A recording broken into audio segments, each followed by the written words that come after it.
الحمد للہ وکفی وسلام علی عبادہ الذین اصطفی اما بعد اعوذ باللہ من الشیطان الرجیم بسم اللہ الرحمن الرحیم ادعونی استجب لکم وقال تعالی فی مقام آخر امن یجیب المضطر اذا دعاہ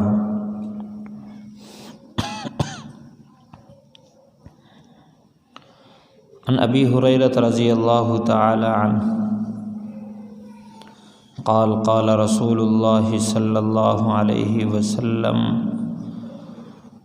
ادعوا اللہ موقنین بہ ان اللہ لا يستجیب دعاء بقلب غافل لاہن او کما قال علیہ الصلاة والسلام صدق اللہ وصدق رسولہ النبی الکریم اللہم صلی علی سیدنا و مولانا محمد وعلی آلہ واصحابہ وبارک وسلم اللہم صلی علی سیدنا و مولانا محمد وعلی آلہ واصحابہ وبارک وسلم اللہم صلی علی سیدنا و مولانا محمد وعلی آلہ واصحابہ وبارک وسلم۔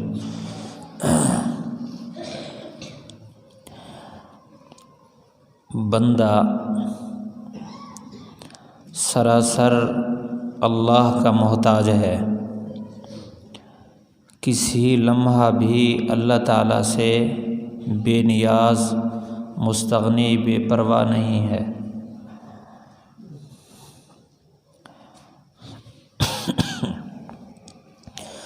ساری کائنات اس کی ہے، وہ مالک ہے۔ ما شاء اللہ کان وما لم یشاء لم یکن، جو وہ چاہتا ہے دنیا میں وہی ہوتا ہے، جس کو وہ نہیں چاہتا وہ نہیں ہو سکتا۔ سارے لوگ جمع ہو جائیں، ساری دنیا کے لوگ جمع ہو جائیں کسی کو نقصان پہنچانے کے لیے، اگر اللہ نہ چاہے تو کوئی نقصان نہیں پہنچا سکتے۔ سارے لوگ جمع ہو جائیں کسی بندے کو فائدہ پہنچانے کے لیے، اگر اللہ نہ چاہے تو وہ ذرہ برابر بھی نفع نہیں پہنچا سکتے۔ اور بندہ جب ضعیف ہے، خلق الانسان ضعیفا، ہر لمحہ محتاج ہے، اور اس کو بندے کو یہ پتہ ہے کہ اللہ میری ضرورتوں کو پورا کرتا ہے، ضرورتیں ہر وقت اس کے سامنے ہیں، تو چاہیے کہ اللہ سے مانگے۔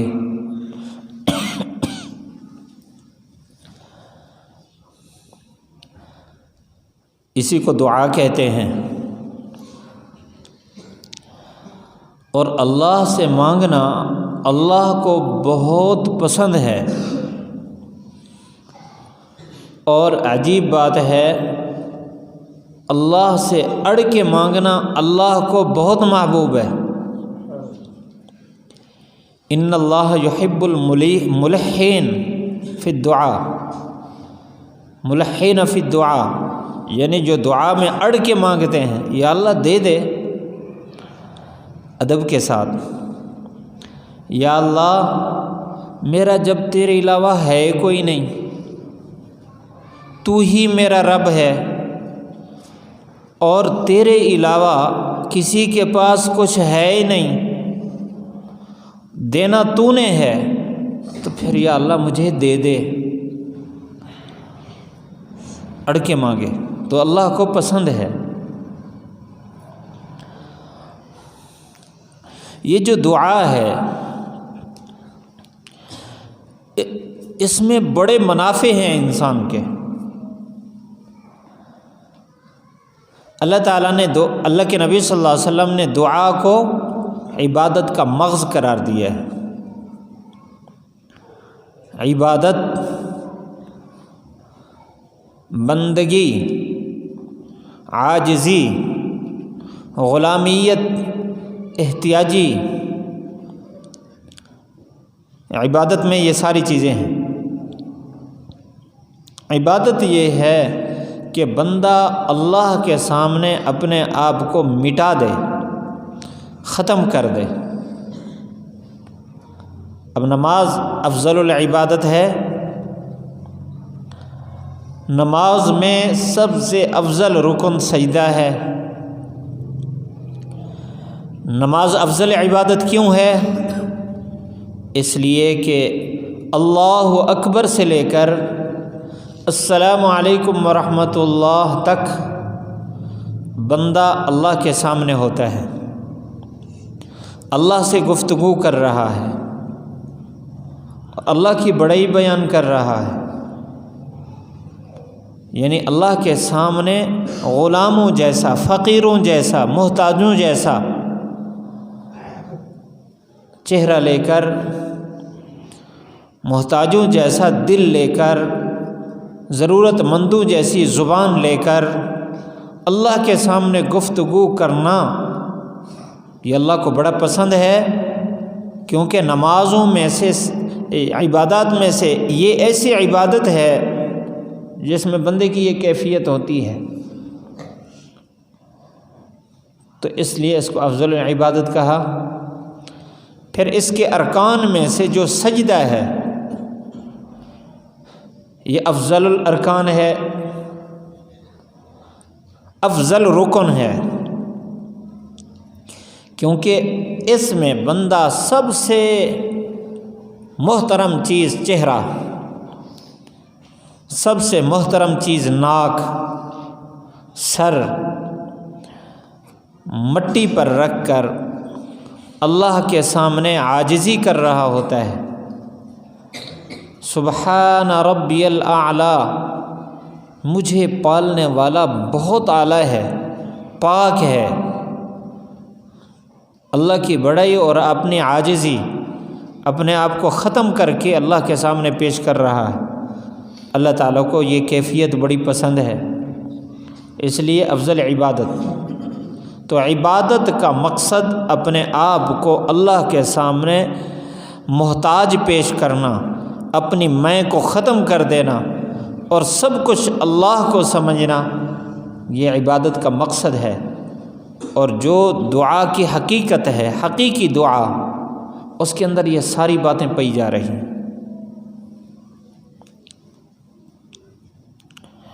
اس وجہ سے مخ العبادہ فرمایا۔ اب نماز کے اندر پھر بھی خیال، دھیان ادھر ادھر ہو جاتا ہے۔ نماز پڑھ رہا ہے، اللہ کی بڑائی بیان کر رہا ہے، خیال میں وہ آیت کا مضمون آ گیا، کوئی واقعہ ہے وہ آ گیا، یا باہر کی کوئی بات دماغ میں آ گئی۔ جو آدمی مانگ رہا ہوتا ہے، بشرطے کہ مانگ رہا ہوتا ہے، جیسے مانگ رہا ہو تو ساری توجہ ادھر ہوتی ہے۔ اگر ادھر نہیں ہے تو مانگ ہی نہیں رہا، ساری توجہ ادھر ہوتی ہے۔ اور پھر اپنے آپ کو انتہائی مٹا کر، ختم کر کے، جسے مانگ رہا ہے اس کے سامنے اپنے آپ کو یوں پیش کرتا ہے۔ بچے کو دیکھا ہے؟ آپ بھی تو بعض ابھی بچے ہیں، بعض بچے ہو کر بڑے ہوئے، جب ابا سے مانگتے ہیں تو کیسے مانگتے ہیں؟ ابا جی آپ گھر سے آتے ہیں نا، مجھے کرایہ دے دو۔ آپ کے دل میں کیا ہوتا ہے کہ کرایہ مجھے یہاں سے ملے گا، باہر والے کسی بندے سے نہیں ملے گا، میرا ابا مجھے کرایہ دے گا۔ اور ابا کرایہ دیتا ہے، ساتھ خرچہ تھوڑا دیتا ہے، تو پھر جو کیفیت ہوتی ہے، یہ تو میرا خرچہ ہی نہیں بنتا۔ بڑی عاجزی کے ساتھ، انکساری کے ساتھ، پوری توجہ کے ساتھ کہ کسی طرح مجھے یہاں سے کچھ اور پیسے مل جائیں۔ بچہ ابا سے ٹافی مانگتا ہے تو ابا اس کو ٹالنے کی کوشش کرے، اس کو پتہ ہوتا ہے کہ اسی جیب سے مجھے ٹافی ملے گی، تو اڑ جاتا ہے میں نے تو لینی ہے، ابا کہے میں ضروری کام میں مصروف ہوں ابھی ہٹ جا بعد میں آ جانا، تو وہ گویا کہہ رہا ہوتا ہے اگر آپ کا یہ ضروری کام ہے آپ سے زیادہ میرا یہ ضروری کام ہے کہ مجھے ٹافی دے دے، یعنی اڑ جاتا ہے اور اس کو یقین ہوتا ہے کہ مجھے یہاں سے ملے گی، اور ایسی صورت میں اپنی امیدیں ادھر ادھر نہیں لگا رہا ہوتا کہ اگر یہاں سے نہ ملی تو وہاں سے مل جائے گی، وہاں سے مل جائے گی۔ اللہ کے نبی صلی اللہ علیہ وسلم نے بھی فرمایا اذا استعنت فاستعن باللہ اذا سألت فاسأل اللہ، جب مانگنا ہو اللہ سے مانگو، جب مدد طلب کرنی ہو اللہ سے مدد طلب کر۔ تو اس لیے اس کو مخ العبادہ قرار دیا کہ جب اللہ سے بندہ مانگ رہا ہے، جب یہ یقین ہو کہ میرا رب ہی مجھے دینے والا ہے اور کہیں سے ادھر ادھر کہیں سے اس کی امید لگی ہوئی نہ ہو، تو یہ کیفیت ایسی ہے جس میں بندہ سب سے کٹ کر اپنے آپ کو سراسر محتاج بنا کر اللہ کے سامنے پیش کر رہا ہوتا ہے، اس وجہ سے اس کو مخ العبادہ کہا۔ اور اس میں یہ راستہ ایسے دعا کا، اس دعا میں اللہ کی محبت انسان کے دل میں بڑی جلدی آتی ہے، یعنی اللہ کی محبت حاصل کرنے کا مختصر راستہ ہے۔ جیسے مانگ رہا ہوتا ہے جب وہ عطا کر دے دے دے تو اس کی محبت اور عظمت دل میں بیٹھتی ہے نا۔ تو جب یقین کر کے اللہ سے مانگے گا کہ ساری کائنات کا مالک وہ ہے اور وہی مجھے دے گا اور وہ پھر دے بھی دیتا ہے، تو بندے کے دل میں اللہ کی محبت آ جاتی ہے کہ وہ عطا کرنے والا ہے۔ اس لیے ہم نے اللہ سے مانگنا ہے اور آداب کا خیال کر کے مانگنا ہے۔ اللہ تعالیٰ تو یقین دلا رہے ہیں وَإِذَا سَأَلَكَ عِبَادِي عَنِّي فَإِنِّي قَرِيبٌ، بندے آپ سے میرے بارے میں پوچھتے ہیں، ان کو یہ بتا دو میں بہت قریب ہوں۔ کتنا قریب ہے؟ اقرب الیہ من حبل الورید۔ حبل الورید اس رگ کو کہتے ہیں، یہ دل ہے نا، دل سے نکلنے والی کچھ رگیں ہیں۔ ایک اس کی مرکزی رگ ہوتی ہے، انسان کے جسم میں کوئی رگ بھی کٹ جائے تو انسان زندہ رہ سکتے، اس کا متبادل صورت بنا سکتے ہیں۔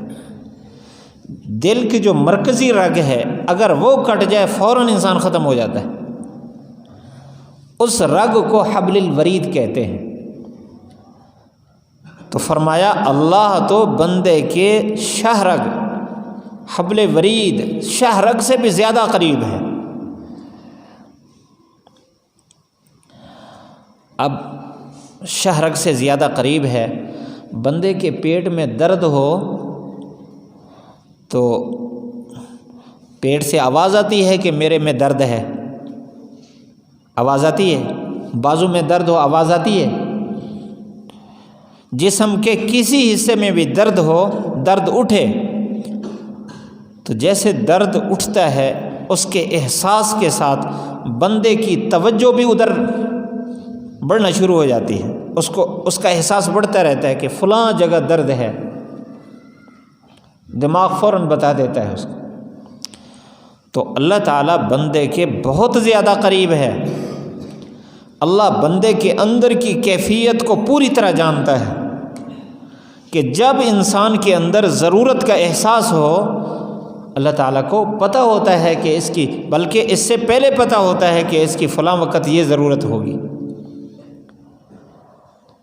اللہ تعالیٰ دل کی آواز کو جانتا ہے۔ علیم بذات الصدور، تمہارے دل کے اندر جو مخفی چیزیں ہیں اللہ ان کو جانتا ہے۔ خیالات کو اللہ جانتا ہے، اور خیالات کے پیدا ہونے سے پہلے اللہ ان کو جانتا ہے۔ لیکن پھر بھی اللہ تعالیٰ یہ فرما رہا ہے کہ مجھ سے مانگو، اجیب دعوت الداع اذا دعان، جب بھی مجھے بندہ پکارے میں اس کو جواب دیتا ہوں، جب بھی پکارے جواب دیتا ہوں۔ تو اللہ تعالیٰ سے مانگنا ہے پہلی بات دعا مانگنے کی کہ اللہ تعالیٰ سے جو چیز مانگ رہے ہیں اس یقین کے ساتھ مانگیں کہ اللہ مجھے ضرور دے گا۔ یہ دعا کی قبولیت کا راز ہے جو آپ صلی اللہ علیہ وسلم نے بیان فرمایا، ادعوا اللہ موقنین بہ، اللہ پر یقین کر کے اللہ سے مانگو کہ ضرور دے گا، اور اللہ تعالیٰ دیتا ہے۔ جب انسان یقین کے ساتھ مانگے کہ بس وہی ہے جو میری اس ضرورت کو پوری کرے گا، اس کے علاوہ کسی اور طرف دھیان نہ ہو، اللہ تعالیٰ اس کی پوری کرتا ہے۔ جب ادھر ادھر دھیان لگا ہوا ہو تو پھر یقین اللہ کی ذات پر تو نہیں ہے۔ اب طالب علم کو واپسی پر خرچے کی ضرورت ہے، یہ مسجد میں گیا 2 رکعت نماز پڑھی اور مانگ رہا ہے کہ یا اللہ 500 روپے کا انتظام فرما، تو یوں زبان سے تو کہہ رہا ہے اور دل میں ہے کہ ابے کے جیب میں 500 ہے، وہاں سے لے لیں گے، تو یہ اللہ کی ذات پر تو یقین نہیں ہے، یہ ابے کی جیب پر یقین ہو رہا ہے۔ کوئی آدمی ضرورت مند مانگتا ہے یا اللہ مکان کا انتظام فرما، مکان کی ضرورت ہے، ساتھ ساتھ یہ بھی ہے ہاں وہ فلاں جگہ سے مجھے پیسے ملنے ہیں، فلاں آدمی نے دینے ہیں، یا فلاں سے قرضہ لے لیں گے، فلاں سے یہ کر، تو دماغ اسباب کی طرف چلا گیا۔ یہ یقین نہیں ہے، اسباب سے یقین ہو رہا ہے، یقین اللہ کی ذات پر کہ وہ دے گا، اسی نے دینے، چاہے تو اس سے دے دے، اس سبب سے دے دے، چاہے کسی اور سبب سے دے دے، وہ دے گا ضرور۔ یقین پر اللہ تعالیٰ فیصلے فرماتے ہیں انسان کے۔ فرمایا اس دعا کو اللہ تعالیٰ قبول نہیں فرماتا جو ایسے دل کے ساتھ مانگی جائے جو دل غافل ہو اور لہو و لعب میں مبتلا ہو، ادھر دنیا کی مشاغل میں ہو، اس دعا کو اللہ تعالیٰ قبول نہیں فرماتے۔ اب ہمارے بچوں کی عادت ہوتی ہے یوں آمین آمین، وہ کہہ رہے ہیں ادھر ادھر بھی دیکھ رہے ہیں، تو یہ دعا تو نہیں مانگ رہے، دل اللہ کی طرف متوجہ ہو۔ اگر دل غافل ہے اللہ سے نہیں مانگ رہے، یا ادھر ادھر کھیل کود میں مصروف ہے، دنیا کی باتیں دماغ میں آ رہی ہیں، عام طور پر عادت ہوتی ہے ہاتھ اٹھایا ربنا آتنا فی الدنیا حسنہ وفی الآخرۃ حسنۃ وقنا عذاب اجمعین برحمتک یا ارحم الراحمین۔ پتہ ہی نہیں ہوتا میں نے کہا کیا ہے، کس سے مانگا ہے اور کیا مانگا ہے، پتہ ہی نہیں ہوتا، تو یہ دعا نہیں ہے۔ دعا تو پورے یقین کے ساتھ اللہ کی طرف دل کو متوجہ کر کے مانگے گا۔ اللہ تعالیٰ کا تو وعدہ ہے فاذکرونی اذکرکم، تم مجھے یاد کرو میں تمہیں یاد کروں گا۔ تو جب مانگ رہا ہے اللہ کو یاد کر رہا ہے نا، جب اللہ کو یاد کرے اللہ اس کو یاد کرے گا۔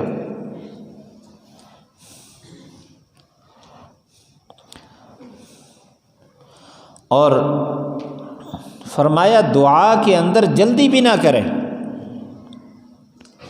جلدی کرنے والے کی دعا بھی اللہ تعالیٰ قبول نہیں فرماتے۔ صحابہ نے عرض کیا اللہ کے رسول جلدی دعا کا کیا مطلب ہے؟ فرمایا ہاتھ اٹھاتا ہے اللہ سے مانگتا ہے، پھر کہتے ابھی تک دعا نہیں قبول ہو رہی، ابھی تک نہیں قبول ہو رہی، ابھی تک نہیں قبول ہو رہی۔ اللہ تعالیٰ سے جب بندہ مانگتا ہے، کچھ شرائط ہے مانگنے کی، توجہ سے مانگے اور رزق حلال کھا کے مانگ رہا ہے،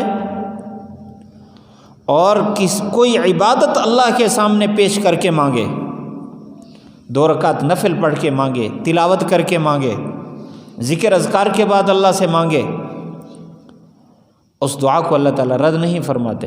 ایک حدیث میں آپ صلی اللہ علیہ وسلم نے فرمایا جو آدمی حرام کھاتا ہے اور پھر رشتہ داروں کے ساتھ جھگڑے کرتا ہے، صلہ رحمی نہیں کرتا، توڑ کے رکھتا ہے بلا وجہ، ایک ہے شرعی بنیاد پر ان سے لا تعلقی اختیار کرتا ہے، وہ شادی کرتے ہیں غمی میں، وہ لوگ اللہ کا حکم توڑتے ہیں، تو شادی غمی میں وہ اس لیے نہیں شریک ہوتا کہ اللہ کا حکم توڑتے ہیں، اس سے تو اللہ تعالیٰ خوش ہوتا ہے۔ ویسے ان کے ساتھ لڑائی ہے، ان کے حقوق کھا رکھے ہیں، یہ قطع رحمی کرتا ہے، اللہ تعالیٰ اس کی دعا قبول نہیں فرماتے۔ حلال کھاتا ہے، حلال پہنتا ہے تو اللہ قبول فرمائے گا۔ تو اللہ تعالیٰ جلدی کرنے والے کی بھی دعا قبول نہیں فرماتے۔ یقین کرے کہ اللہ تعالیٰ ضرور میری دعا قبول کرے گا، لیکن دعا کی قبولیت کی صورتیں ہیں، کبھی اللہ تعالیٰ فوراً قبول فرما لیتے ہیں، فوراً قبول ہو جاتی، جب فوراً قبول کرنے میں اس کے لیے بہتری ہو۔ حضرت ابو ہریرہ رضی اللہ تعالی عنہ کی دعا ہم نے حدیث میں پڑھی سبق میں کہ وہ حضور صلی اللہ علیہ وسلم کے پاس عرض کیا، گھر میں ان کی والدہ مشرکہ تھی، اپنی والدہ کو کہتے رہتے تھے کہ آپ اسلام قبول کر لو، جنت میں چلی جاؤ گی۔ ایک دن ایسے ان کو ترغیب دے رہے تھے، وہ حضور صلی اللہ علیہ وسلم کے بارے میں باتیں کرنے لگ گئی، اونچی نیچی باتیں کرنے لگ گئی۔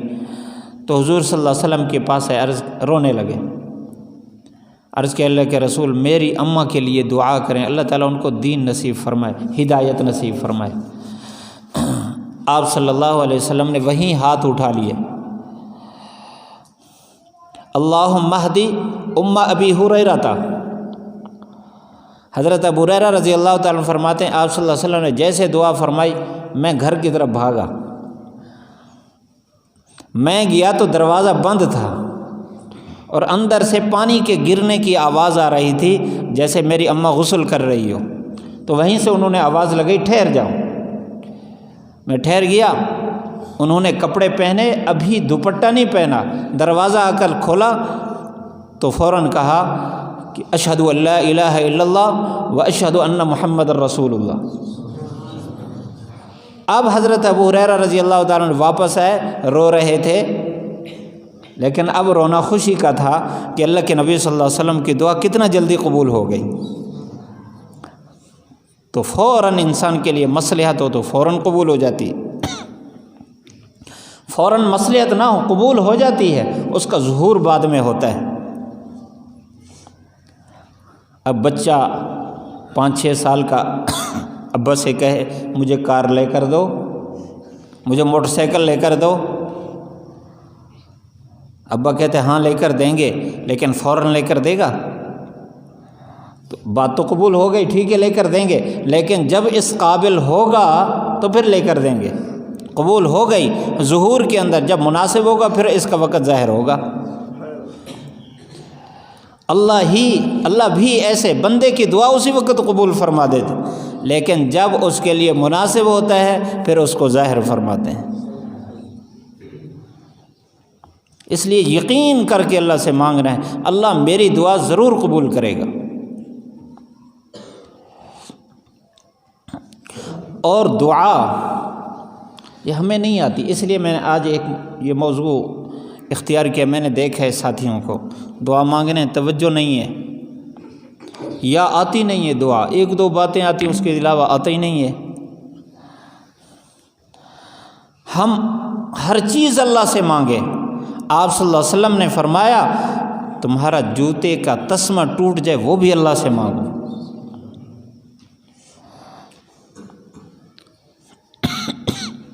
ایک وقت مخصوص کریں، ہم ایک وقت خاص دعا کے لیے، تو اس میں 2 رکعت نفل پڑھ کے، ایک حدیث میں جو آدمی 2 رکعت نفل پڑھے اور اس کے بعد پھر کہے لا الہ الا اللہ الحلیم الکریم سبحان اللہ رب العرش العظیم الحمدللہ رب العالمین اسألک موجبات رحمتک وعزائم مغفرتک والغنیمۃ من کل بر والسلامۃ من کل اسم لا تدع لی ذنبا الا غفرتہ ولا ہما الا فرجتہ ولا حاجۃ ہی لک رضا الا قضیتہا یا ارحم الراحمین۔ یہ کہے اور اس کے بعد اللہ سے مانگے، اللہ اس کی دعا کو رد نہیں کرتے، فوراً قبول فرما دیتے۔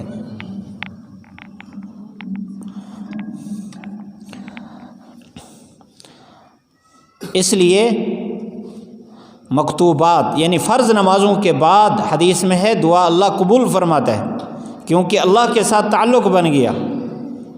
مولانا سعد صاحب دامت برکاتہم ایک دفعہ ریونڈ میں بیان فرما رہے تھے،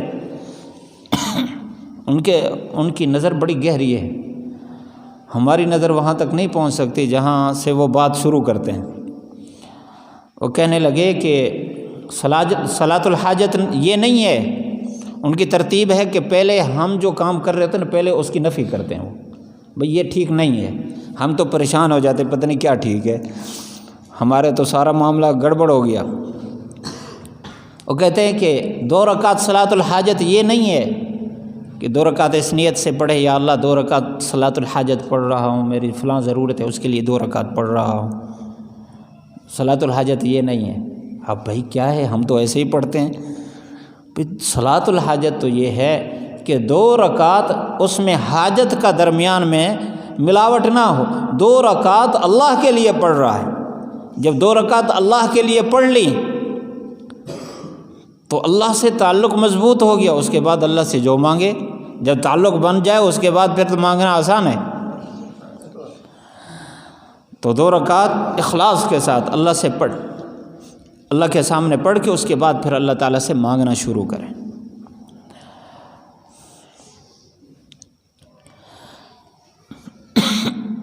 مانگنے کا طریقہ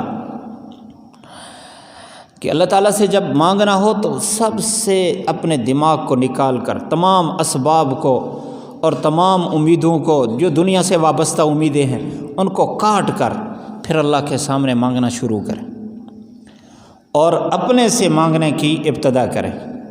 حدیث شریف میں ہے جب اللہ سے مانگو تو اپنی ذات سے اس کو شروع کرو، اور ہماری اپنی کتنی ضروریات ہیں یہ اللہ جانتا ہے، اور ہمیں بھی اس کا ادراک ہوتا رہتا ہے۔ جن کا ہمیں علم ہے وہ چیزیں اللہ سے مانگے، اور اس کے لیے ایک وقت مخصوص کر دیں، بھئی آدھا گھنٹہ میں نے مانگنا ہے، 1 گھنٹہ میں نے اللہ سے مانگنا ہے۔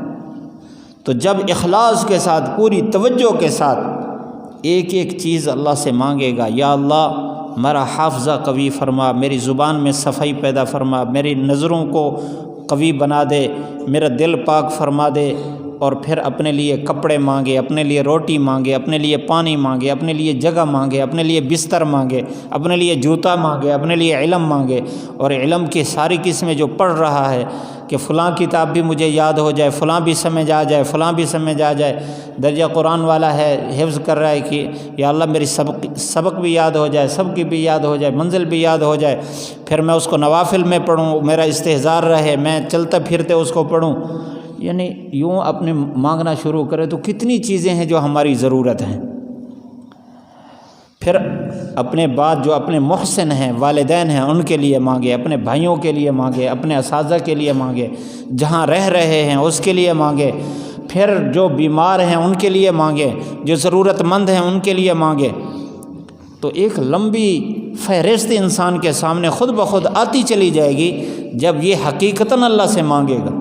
اگر توجہ نہیں ہوگی، دل ادھر ہے زبان ادھر ہے، تو پھر تو کچھ نہیں آئے گا، ایک لفظ آئے گا دوسرا نہیں آئے گا، پھر اس کے بعد اجمعین کر دے گا۔ یقین کے ساتھ عبادت کو اللہ کے سامنے پیش کرنے کے بعد پھر اللہ کی ذات سے ساری لو لگا کر اور ہر طرف سے امیدیں کاٹ کر پھر اللہ سے مانگے، اللہ تعالیٰ دل میں اتار دے گا کہ میں نے قبول کر لیا۔ بندے کو ایک دفعہ سکون آ جائے گا کہ واقعی میں جو اللہ سے مانگ رہا ہوں اللہ تعالیٰ ضرور قبول کرے گا۔ ایک حدیث میں مشکات شریف میں حضور صلی اللہ علیہ وسلم جب اللہ سے مانگتے تو ہر بات کو 3 دفعہ اللہ سے مانگتے تھے۔ تو آپ صلی اللہ علیہ وسلم کی سنت ہے 3 دفعہ مانگنا، لیکن دعا کافی ساری مانگنی ہے، وقت تھوڑا ہے تو پھر ایک دفعہ بھی مانگے، اور اگر ایک چیز مانگنی ہے وقت کافی ہے، 1 گھنٹہ ایک ہی چیز مانگے، یا اللہ فلاں چیز دے دے، بس تیرے علاوہ کون ہے دینے والا، تو ہی دینے والا ہے۔ یقین کے ساتھ اللہ سے مانگے، جہاں یہ ضروریات پوری ہوں گی وہاں سب سے بڑا فائدہ جو انسان کو حاصل ہوگا وہ اللہ کی محبت ہے، اللہ کی محبت حاصل ہوگی، اللہ سے تعلق بن جائے گا۔ میں نے شروع میں یہ بات عرض کی، اللہ سے تعلق بنانے کا اور اللہ کی محبت حاصل کرنے کا مختصر ترین راستہ ہے اللہ سے مانگنا، اور پھر اپنے جتنے عیوبات ہیں، اپنی جتنی کمیاں ہیں، اپنی جتنی کوتاہیاں ہیں، ہر ایک کا نام لے کر اللہ کے سامنے پیش کرے، یا اللہ اس کو بھی میری زندگی سے نکال دے، اس کو بھی میری زندگی سے نکال دے، یہ گناہ بھی معاف فرما دے، یہ عادت بھی دور کر دے۔ سب کچھ کرنے والا اللہ ہے۔ قیامت کے دن جب اللہ کے سامنے بندہ پیش ہوگا، ایک حدیث میں ہے کہ اللہ تعالیٰ دعاؤں کو 3 حصوں میں تقسیم فرماتے ہیں۔ اگر انسان کے لیے مصلحت ہو اللہ تعالیٰ دنیا میں اس کو عطا کرتے ہیں، اگر اس میں مصلحت نہ ہو اللہ تعالیٰ اس کے بدلے اس پر آنے والی کسی مصیبت کو ٹال دیتے ہیں۔ ہم جلد باز ہیں نا، ہم کہتے ہیں بس جو مانگ رہے ہیں بس وہی ہو۔ ایک دفعہ پہلے بھی آپ کو لطیفہ سنایا تھا کہ ایک آدمی جنگل میں گائے چرا رہا تھا، تو وہ کہیں غافل ہوا، سویا یا کہیں گیا، واپس آیا تو اس کی گائے مری پڑی تھی، کوئی مار کے چلا گیا۔ اس کو بڑا غصہ آیا کہ میری پسندیدہ گائے تھی، وہیں دعا کرنا شروع کر دیا، یا اللہ جس نے اس کو قتل کیا اس کو میرے سامنے لا، جس نے اس کو مارا ہے میرے سامنے لا۔ اصرار کے ساتھ دعا کر رہا تھا، اللہ تعالیٰ نے قبول فرمایا، شیر سامنے آ گیا، تو اب وہ بھاگا پھر رہا ہے۔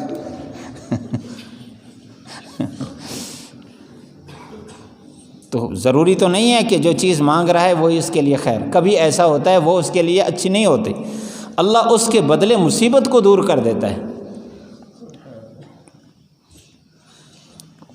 اور اگر یہ 2 چیزیں بھی نہ ہوں اللہ تعالیٰ اس کی دعا کو قیامت کے دن کے لیے خزانہ کے طور پر رکھ دیتے ہیں، اور جب انسان کو بعض اعمال کا اجر دے دیا جائے گا اور ساتھ اضافی اس کو دیا جا رہا ہوگا، وہ پوچھے گا یہ کیا ہے، یہ کس چیز کے بدلے میں ہے؟ کہا جائے گا یہ تو نے دنیا میں جو دعا کی تھی ہم نے اس کو آخرت کے لیے خزانہ بنا دیا، یہ وہی ہے۔ خواہش کرے گا کاش کہ دنیا میں میری کوئی دعا بھی قبول نہ ہوتی اور آج اس کا ثمرہ مجھے ملتا۔ بہرحال دعا رد نہیں ہے، اللہ سے خوب مانگنا ہے اور ترتیب سے مانگنا ہے، یقین کر کے مانگنا ہے، مانگیں گے نا، دعا میں غفلت نہیں کرنی۔ اللہ تعالی ہم سب کو عمل کرنے کی توفیق نصیب فرمائے۔